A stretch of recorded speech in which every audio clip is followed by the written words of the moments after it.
Hey everyone, I am really excited to welcome to the Business as a Magical Practice podcast, Amy Heneveld of Enosburg Essences. If you do not know her, Amy is a creative coach, writer, singer, and teacher. She teaches creative expression and land connection and offers cosmic guidance with flower essences, tarot, astrology, magic, and ritual. Welcome to the podcast, Amy. Thank you. I'm so happy to be here, Sam. Yeah. So, first of all, I mean, flower essences and creativity. I've never seen anyone else do a type of coaching practice that is around creativity and linking in flower essences. Can you tell us what flowers have to do with creativity? Yeah, the inspiration came to me, I think maybe about a month into making flower essence, working with flower essences in my business. I just started to see that I wanted to be more than a flower essence practitioner, and that the ways that the flower essences had opened me up to starting my business and to being more creative and expressing that creativity would be really amazing things to share with people. So I started to think about coaching around that, and it makes sense with flowers. So flowers are the highest expression of a plant, and they're really like the moment of blooming is the moment when the plant is starting to get to express itself in all its creativity. And when you notice flowers, that's what you notice, right? Their color, their beauty, and they're just being themselves and shining in this beautiful way that's, I think, related to cosmic energy. So there are some esoteric theories about flowers being the cosmic energy of the universe expressed on Earth, and that really spoke to me too. So it just all made sense as a kind of package of what the flowers could offer people in terms of how to be more creative, be more in line with their true selves, and create from that place, and be more in flow and feel more connected. That's so beautiful. I actually haven't heard the cosmic element of it, so I might need to ask you some questions about that.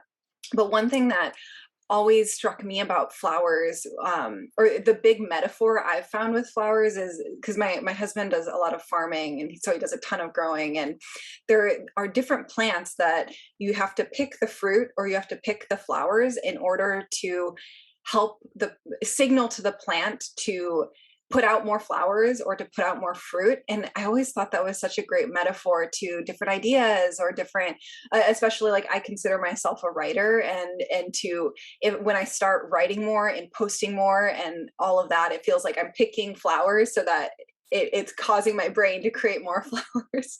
Have you found that? I know what you mean. I love roses for that. The way that roses are really asking to be pruned, or other bushes too that want to be kind of limited to be more productive or to be more creative. So I really see that parallel. And I found that for myself too, just the way you can use limits when you're writing in a writing practice, or you can decide to prune certain things or throw out certain things you've done or written, and that will make room for more beauty and more creativity. That really works. That metaphor works for that too. Yeah. So what is this cosmic connection between flowers and the cosmos? Is it like a planetary correspondence type thing? Yeah, it was similar, but so Steiner, and I think Goethe before him, The Rudolph? so kind of esoteric plant teachings, Okay. um, anthroposophic philosophy, talked about this plant energy. And if you think about it, plants are sort of strange, right? We go around in our mammal bodies, and there are these things all around us that are living on the earth that were here before us, that we're actually descended from.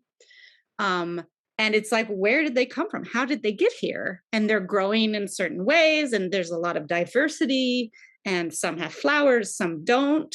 Not to even touch the whole fungi, that whole strangeness. There's real worlds of like, what what's going on this earth, if we step back, we can start to see.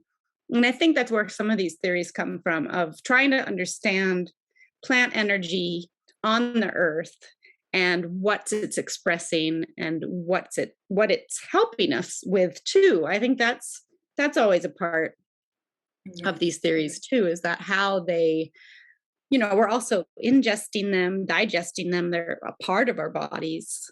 And they're really linking us to um, a higher intelligence and this sort of cosmic energy that we're all a part of, that we might want to call, some people would call it God or goddess or creation. I like to call it the universe.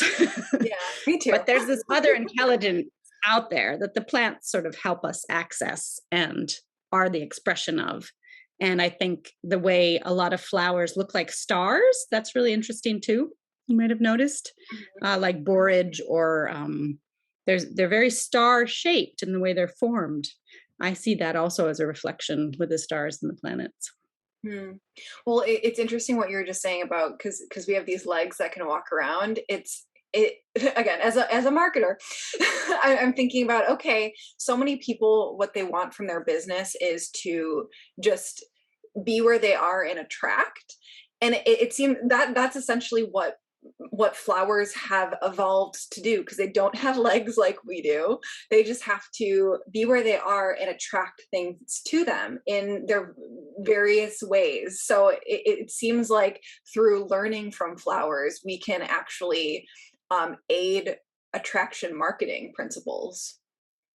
Definitely. And that's something I've thought a lot about in terms of love too. The way, I think I learned from the flowers that in Wow. order to attract somebody I loved, I didn't need to do anything. I didn't need to like Oh, try to seduce them, or I just needed to sort of shine authentically, and then the love would be attracted like a bee.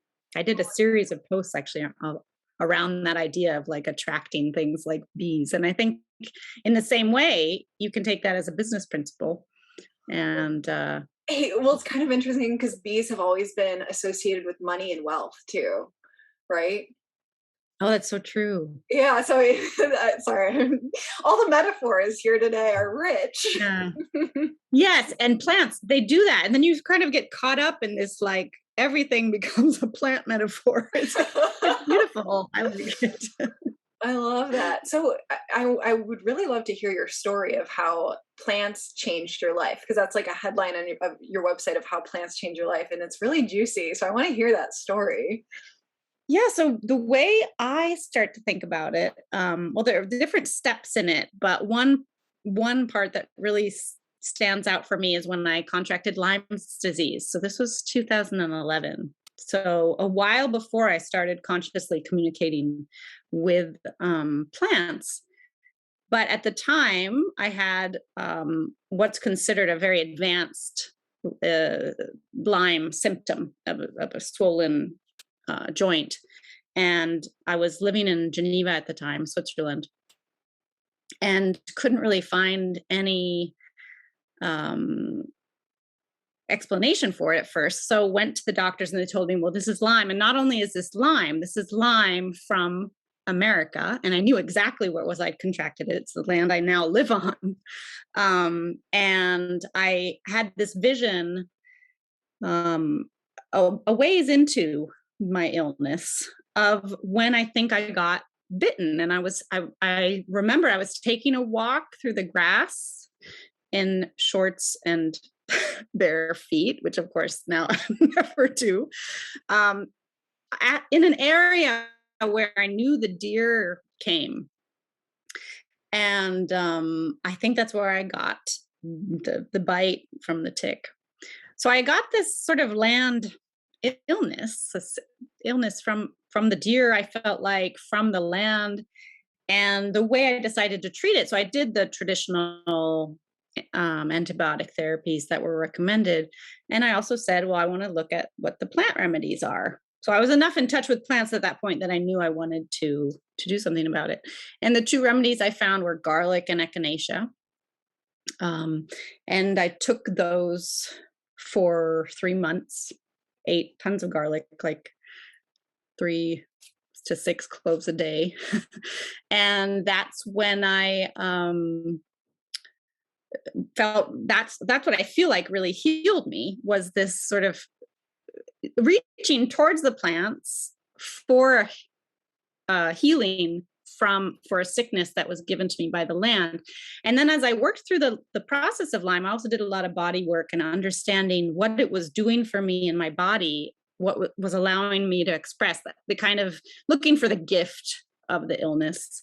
And I think one of the gifts Lyme gave me was this starting to work with the plants. And let's see, was there another element of that? There are other elements where I also had a very powerful meditation where the deer actually came to me and told me that it was a gift and that it was for protection, which seems very strange. But now I understand. It was like all of these synchronicities and sort of messages from the universe started coming to me. And it was almost through contracting Lyme disease. So it was very strange, but very kind of mind-opening in terms of my body and healing and how to work with the earth. And then a few years later, I read a book on talking to trees. That was probably 2014. And I was like, oh, this is something I've always done. What was the book? And then I started, it was a book in French. I forget. You have a PhD in French something. Yeah, it was called like Parler aux arbres, or it was like talk to trees. I bought it at the post office in Switzerland. In the post office, they have all these books that you can buy, and I bought it there, strangely enough. And that was my real entry into plant communication. Yeah. And then I did a course on flower essences with Asia Suller, of One Willow Apothecary. And that's when I started making the flower essences. That's when I really started getting these intense downloads that made me want to start my business, because I was like, well, I can't just keep this to myself. This is information and wisdom that I need to share. So do you focus on all plant communication, or are you solely focused on flowers? Or majority really flowers? I'm primarily focused on flowers right now. I think because I am interested in bringing flower essence healing to people. Sometimes when I do plant meditations with clients, we will get in touch with a fern or a tree. That's not uncommon. So I would say I'm open to all. My main focus, and I think maybe because it has so much to do with creativity and encouraging creative expression, is around flowers. Plus they're just so beautiful. I want to draw them and spend time with them. So, okay, you're talking about you were talking about flower essences, plant communication, and meditations with plants. Do all of those go into the creativity coaching process where you're doing all of them? It's not just a focus on flower essences and consuming flower essences? Yeah, they do for me. So typically in a session with a client, I'll do a plant meditation. Sometimes that might involve, being guided towards an essence that they could take or work with, but not necessarily. A lot of the times the client will really form their own connection to the plant, and then that's something they can work with in their process. And I foster that, I kind of help that. So is this something that anyone can do at home? For people listening, like if they're like, they go outside on a hike, or they go in their backyard and they're attracted to a certain plant or a flower, they can go and start a relationship? You can totally do it with any plant. You can also do it with plants that aren't there physically. This is what's so amazing about plant spirit healing, is that actually it's accessible all the time from anywhere. So obviously I don't start, talking about that with clients. That's sort of like another level of pushes things to another level immediately.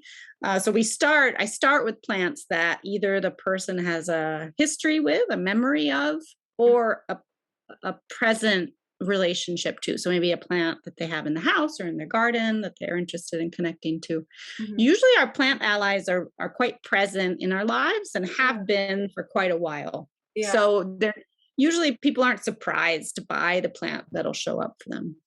Well, I would think so, because I forget what, I'm sure a bunch of different people and philosophers and whatever talk about this, and I can't remember where I'm pulling this from, but the idea that what's needed grows around us, and so consuming herbs and medicines from what is like growing around us in season will be naturally supportive of our bodies. It seems like, so maybe if we're attracted to go somewhere or we're attracted to certain things, it's like a way of our bodies or our spirits communicating with us for what we need.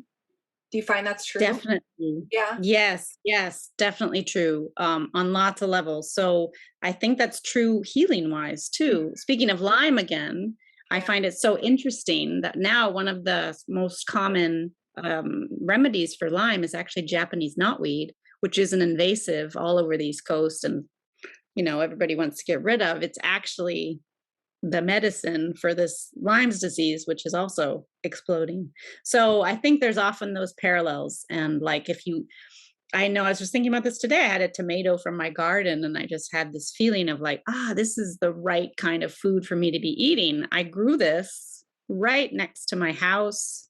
I put my fingers in the soil. It just felt very connected and right to be eating that. And then with flowers, yeah, I think the ones that speak to us are the ones nearby. Unless it's, as I said, it could be something from our childhood or from a memory that comes up. Yeah. So I have a story that I think you'll appreciate. I'm not sure if it's like okay to share on the podcast actually, so maybe we'll cut this out. Um, so we have this we're in an apartment near my husband's farm, and we have this like tiny little backyard that he's like with his green witchery completely has everything in bloom. It's all green now. It was all concrete. Now it's covered in wood chips and all the things. And a few months ago, he was like, I want to have all of your menstrual blood go into the garden back there. And it was something we were doing before at a different place, but like it's been hard with composting here and blah blah blah. So we just started doing it, and he was like, okay, please come look at the stalk of this squash plant, because he's not someone who pulls out plants ever. He'll let like a broccoli, and we're in a warm environment, so things don't die off in the winter. He'll just like let plants grow for years that people think are perennial, but like he'll have a broccoli plant that has been growing for 5 years, like stuff like that. I love that. But he's like this squash plant that's been growing for a couple months, and the stem is literally this big, and he's like, this is your menstrual blood. This is all the nitrogen that's in here, and it looks like almost alien how thick the stem is. What an amazing story. I know. That actually was another important step on my plant journey, was when I started offering my blood to the land. So yeah. What did it unlock for you? That's a good question. I want to answer it kind of Go for it. deeply.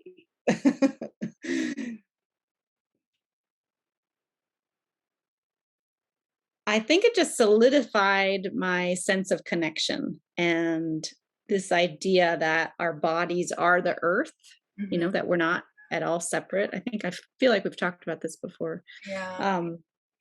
And that, yeah, we are the earth in a very concrete way. And also I used it. So in my plant meditations, the first one of the, and when I learned how to make flower essences, one of the most important things you do is make an offering to the plant, and actually making that offering as a way of establishing that first contact where they're open to helping you, answering your questions, and feeling your gratitude and receiving from you. So using a part of my own body for that was very powerful. I have a friend here who I've coached in her garden. She plucks a hair and does the same thing. Oh. So I think it's this very powerful way of almost proclaiming or claiming your connection, your belonging. Yeah, your belonging to the earth. Did you ever read the Anastasia Ringing Cedars series? Mm-mm. Okay, it's like this one of those. Is this fiction, nonfiction? Ooh. thing of this woman who grew up in completely in nature in Siberia, and it's really I read it like earlier on in my like jumping into the spiritual movement. It's enjoyable. It's an enjoyable read. But one of the things she talks about is the importance of moistening a seed with in your mouth with your own spit before you plant it, because with the idea that you're exchanging your DNA, you're nourishing your DNA into the seed so that it grows with your own needs in mind, or like in relationship with you. And so maybe the menstrual Oh, I love that. air is like also a part of that. If you're composting with your own like Mm. biological material, it's actually in communication, and it can better support your needs. Ooh, I love that. Yeah, that makes a lot of sense. We've gone down an interesting tangent. I love it. Love it. So one of the questions I wanted to ask you, getting us back on track, I think it was a super interesting tangent, but so what are your 3 favorite flower essences, or maybe plants to communicate with, for business owners to expand their business, or just support them in business? So I think any plant that's going to help you express yourself is good, and that does go along with flowers in general. Most of them are um, helping you in that kind of expansive or putting yourself out there way. Mhm. One that just came to mind is Self Heal. It's a flower essence I make, which is generally good for healing your ability to express yourself with your voice. Mm. It works with your throat center. It's a small purple flower, and it teaches you to express your needs and desires. I think that's very important for business owners to be able to do. I'm working on that kind of intensely myself at the moment. I feel like we all are um, all the yeah. time. And then other flowers that really help me are yellow flowers. So, my first plant ally actually was the dandelion. Oh. And I think dandelion really helped me have the strength to want to start my own business and to say, this is something I can do. And it's a very, it's a plant with so much nutrition and um, it's expansive. It really helps us grow in that way and shine our light. So dandelion would be definitely a good one.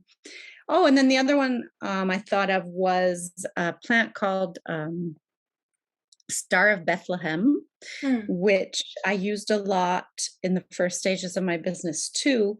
It's one that for me is aligned with the Virgin Mary, and especially for women, um, instills us with the belief in our own divinity and our capacity to channel that divine spirit and energy, and just believe in ourselves. That Mm. was a really strong one for me, for saying, I am my divine.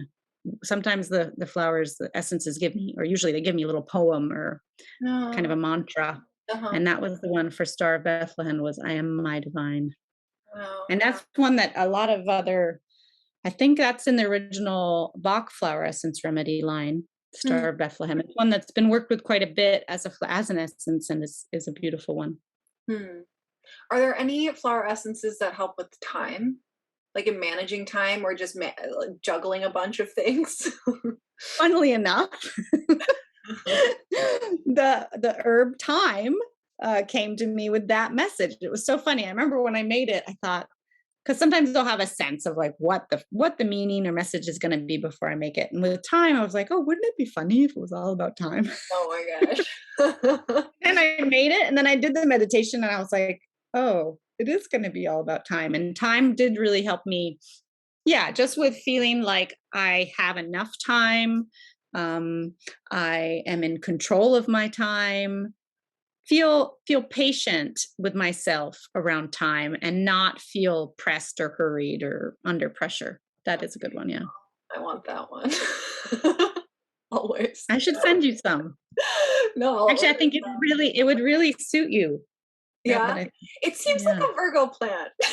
yeah. Wait, you've made zodiac lines of flower essences, haven't you? I feel like I saw that somewhere. Yeah, so this is something I've started to work with more with planets, planetary Okay. alignment. Okay. So, trying to think of a good example. I've just made some blends which aren't available yet, which were for specific planetary alignments in 2021. Hopefully they'll come out before the end of the year, but they should, with a Uh-huh. company called Roots, Okay. Yeah. based in Vermont, and who are going to sell it and make it available more broadly. I made a special blends for that company. And one of them was like for the Saturn Pluto Conjunction. alignment. Yeah. Uh-huh. Um, sorry. No, it was a Saturn Uranus square was the one. Saturn Pluto I worked with. So sometimes that was dark hollyhock. So sometimes I'll have a feeling like from a certain aspect, and I'll be attracted to a plant to work with for a flower essence. And then I realized at some point that there was a match between the two.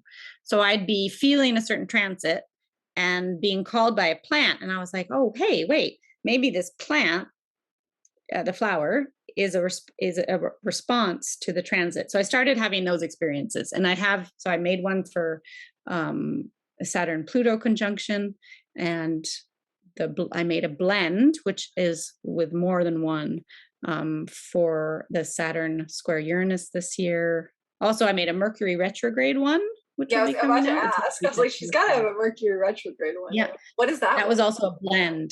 So I guess there's two ways I'm working with Uh-huh. what's happening astrologically. One is certain plants will call to me at certain times, and I'll realize it's a good answer to that kind of whatever pressure that transit's putting on people. And then the other one is that I'm still exploring, really, are doing these blends for certain aspects. That's cool. But yeah, the star flower connection definitely came through for me there too. Yeah. That there was this very strong connection between how the messages the flowers are giving us, and the cosmic energies or happenings. So Yeah. would it be a connection to a certain star, or is it something a little less tangible than that for the cosmic connection between flowers and? So mostly what I get are for transits. Mhm. Well, no, no, going back Of to the course, beginning there of our is. conversation. Sorry, I'm like. Oh, go ahead. It's Going back to interesting. the beginning of our conversation, where you were saying that there's a cosmic connection between flowers and beyond the universe, is it flowers connected to certain stars, or is it just something a little less tangible?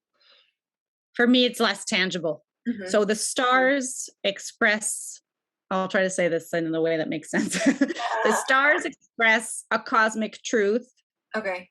in the Okay. sky, Uh-huh. and the flowers express that same cosmic truth on the earth. Okay. Does that What's make an sense? example? So, well, let me take this. I made an essence with dark hollyhock, which is Uh-huh. in my shadow essence line. And at the time, I was feeling really constrained by the Pluto. I think it was a Pluto. I'd have to look at my notes. I think it was Pluto Saturn conjunction. It was that conjunction when they were together for a long time, and they kept coming and coming. Kept on coming It and was, going, yeah. yeah. That's over, It's over. Thank God. Yay. right? And so at that time, I really felt like what this dark hollyhock was saying to me was offering me answers to the problem posed by that transit. So not necessarily that the transit was a problem. I don't want to say the transit was a problem. It was like the transit was activating something Mhm. that was making me feel something that the flower was saying this is how you can approach it. Hmm. So Does each that make flower doesn't necessarily have a specific message, or they do? Each flower does, and I would say so. There's also the difference in plant spirits with, so there's a like a spirit, there's a spirit of that type of flower, right? So take dark hollyhock. Hmm. The hollyhock flower essence I made Hmm. is going to have certain aspects of it that you would probably, if I did another hollyhock essence, I'd probably get similar themes. Hmm. But the way I was working with that specific hollyhock plant at that time, that color gave me a specific um, message. Hmm. Got it. Yeah. I haven't worked much with flowers, so these are like genuine. I have no idea what I'm talking about questions. No, it's great. And it's actually great because I've never been asked these questions. So it's really stretching me to find words for Uh-huh. how to talk about it. Uh-huh. Great. Well, it speaks a lot about you being so in the groove of your craft that you don't have to explain it to people because you're just in creation mode so much. I'm just in it, but it's great because one of the first things I started calling myself when I started making these flower essences was a plant translator because I've translated a lot. I'm Uh-huh. bilingual in French and English, and I've written in French and gone back and forth there. So I started to say, well, I'm not translating French anymore. I'm translating for the flowers now. Interesting. So I do feel what are like the that. It's parallels? like, yeah, What it's are like the I've got this parallels? plant language over here and I Oh, have to bring okay. it Does in. it actually feel like translation between languages to you? It actually feels like translation between languages. Yeah. Oh my gosh. Oh, it's alarming. I'm lucky. I do get so most of my downloads from the plants are I do get words in English. Mhm. So Yeah. that's an easier way to get a download. But for some of these concepts that we're talking about now are very hard to put words to, and I haven't tried very much. Is that So like your own specific flavor of psychic intuition? You know how like some people are like they just know, some people they hear words, some people they see things, some people they feel things.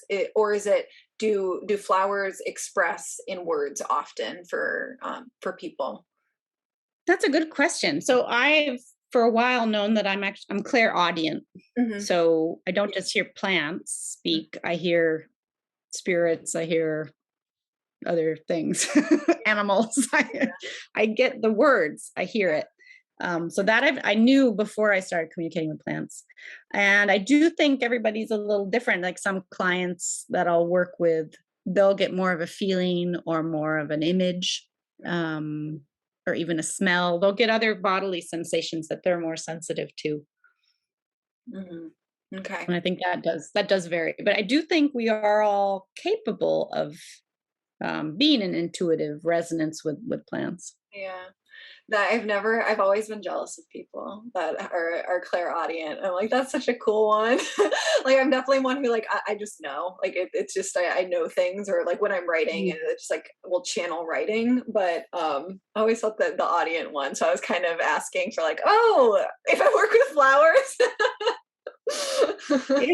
It's a little creepy at first. I mean, I Yeah. remember the first few times I realized it was happening, it was a little scary. I guess it's like all gifts, you're sometimes you're like, this is great. And sometimes you're like, I know. I know. It's like the but I don't know. I don't know how the flowers might speak to you more in that more direct, intuitive way. I know, I'm super inspired by this conversation to work with a bunch of flowers and get some flower essences. Well, it's interesting when you become sensitive in any ways. It's the blessing and the curse of it. There's so many blessings and such a richer life you get from it, but there's also always the um, can you put stuff back into Pandora's box? Like, did I really want this? And then you can't go back. Definitely. Yeah, it's gotten a lot easier for me to talk about how I talk to plants, luckily. But at first it was like, really? This is what I'm gonna start doing, How is saying to it with people? people like for where you live? Is it would be a normal thing to talk about where you live, or is it you? just the people you attract? They're like, oh yeah, it makes sense that you speak to plants and Um, they speak to you. People are differently open to it, like I know a lot of farmers who have an intuitive connection that they wouldn't describe as plant communication, but Mhm. you know, is as far as I'm concerned. Then a surprising number of people talk to their house plants. Yeah. The first sort of lecture I gave or presentation I gave of my work locally, I asked that question. I said, "So who talks to their house plants?" And more than half the people raised their hand. Yeah. So I think that started to make me feel better. Like, oh, this is something that a lot of us feel and do. We don't talk about it because it makes you do sound a little kooky. So, but then the more I do it, the more normal it's become. And I think now now I'm not really shocking anybody Mhm. by saying that. I think sometimes people are surprised by how literal I mean it, Mhm. like I'm actually talking to the plant. Mhm. Um, but people will take what they can and what they want and what will help them. So that's what's important to me. When you were attracting your fiance, did you tell him after the fact that it was because you were you were talking to flowers? I don't remember when that came up. He's pretty open Eventually. to it. He does a lot of shamanic work and Okay. has his own conversations with magical beings and things like that. So that was a good fit there. I don't remember it being weird. Mhm. Mhm. I think it made sense to him. Yeah. Oh, that's so cool. I love that. Okay, so this podcast is called Business as a Magical Practice, where we don't only use our magical and spiritual practices to boost our business, but we also use our business as a tool for soul evolution. Can you tell us how you use your business for your spiritual development? Wow. Well, I was an academic. I was an anti-capitalist academic. I was like the furthest thing from an entrepreneur you could ever be when the flowers came to me with this idea. Hmm. So I had to do a lot, and I'm still doing it, a lot of evolution to be able to present this vision to the world. I think what I love about my business is how it keeps pushing me to grow in exactly the ways I need to grow, to be all the things that the flowers want me to be more open, to be more expressive, to be brighter, to make more of a mark on the world. Um, and I think that's actually really driven by a deep desire to help humanity survive on the planet. I really feel like if I kept this all to myself, I wouldn't be doing my part in helping us become more earth connected and change the way we live so that we're respecting the earth and doing what we need to do to keep our relationship flowering. I mean, early on, I did know that the earth would be fine. I got this download from the plants. The earth is going to be fine if we're not here. Like, it's not about actually the earth surviving or not, because the earth has its own, she's amazing, she's going to do what she's going to do. But what the urgency that I picked up on for being more visible and having a business, and everything that goes along with that, was just had to have more of an impact and to be able to help our relationship with the earth last and be more. I keep using flower and fruit metaphors. Be more fruitful. Yeah. That So from your writing and another herbalist's writing, I've gotten the sense that the flowers have a soft spot for humans. Would you say that's true? hmm, definitely, yeah. Why do you think that is? I think it's because of how expressive we can be. Oh. Like the plants, they can't move, Mhm. and well, they can, but it takes longer. Yeah. They can't individually Yeah. move. And they can't express themselves in all the ways we can. I think plants and humans have developed together in a beautiful way that Mm. that the flowers know that they couldn't be developing themselves in that way. I was just looking at an old gardening magazine, and all the cultivars, if even if you're just thinking of it from a purely, gardening Yeah. technique approach, like what we're doing for flowers is amazing. It helps them be more expressive and Wow. expand into their possibility of what they could be. And I think the same thing goes for how plants and flowers help us. And maybe that's the soft spot. It's that kind of interconnectedness where And we know we're helping each other really. and do you feel like flowers are not anti-capitalist?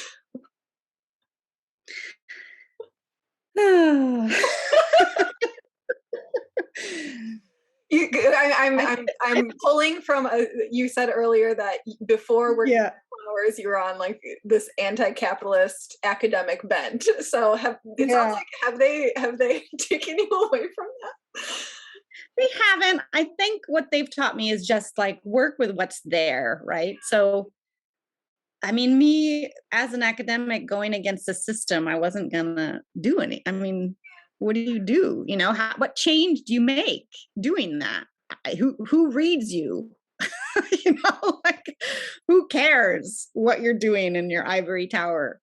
And I think the flowers helped me see that if I want to change the system, I can only do it from within it, and I can only do it as being a part of the dialogue and as being present. Mhm. There's this whole question of presence and sort of material presence in flowers. They teach you that too, be there and shine. Yeah. Maybe you should have gone the fungi route if you wanted to take down the system versus the blossoming, shining route. You're probably right. There's some amazing work going on with what people are doing with fungi, though. Really? I'm gonna Is it the let that.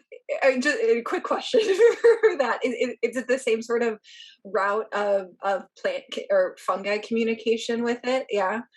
Yeah, yeah. People are really doing amazing things, understanding and connecting to fungi as a species and as a kind of mind blowing creature on our planet. And people are making essences too. I haven't tried them, but Interesting. I think mushroom essences are a thing. Yeah, I've seen tinctures, if that's kind of the same thing. I don't think that's the same thing, It, actually. it's not actually, Yeah. but Okay. Well, yeah, essence is a vibrational remedy. So it doesn't have any of the actual plant material in it. It has a kind of imprint of the spiritual, hmm, vibrational energy of the plant. hmm. There's a person in on Maui that does fern essences because Mm. he's Hawaiian and his auntie taught him of like there's this whole Hawaiian tradition around all the tons and tons of different types of ferns that were from here, and its connection to different spiritual evolution. So Oh, beautiful. yeah, I'll have to send you a link Mm. to some of his writing. It's very poetic. So, but it seems different than the flowers. Anyways, my final question that I love to ask is what have been your favorite purchases recently or in the last while for business and for pleasure? Hmm. For business, I bought a printer. That was an important step. Ooh. I actually love having a printer, so I understand that that can be a favorite purchase. Yeah, and I can make stickers now. I'm Ah, moving towards being able to make more professional looking labels yeah. as well. So that was all a big step. I Oh, have a lot of blocks around packaging and mailing and so I'm kind of working on that. And I think the printer was definitely a step towards mhm. simplifying that. And personally, I just found this beautiful company in France called Voriag, Voriagh. And I'm sort of looking for a wedding dress that I want to be probably not traditional and sort of beautifully made and with respect of the earth and the packaging and the making. And it's this beautiful company run by two women who are making kind of old fashioned, or I wouldn't, maybe more folkloric Mm, type mhm. clothing. And I just bought a dress, which is sitting right by me, actually waiting for me to open the package. Oh my god, that's so exciting. So that's very exciting, and it's green. I decided I didn't want a white dress, so it's a green linen dress with Wow. handmade lace in it. Wow. Okay, you're gonna have to send pictures. Very, yeah, You look all the worried. time. Yeah,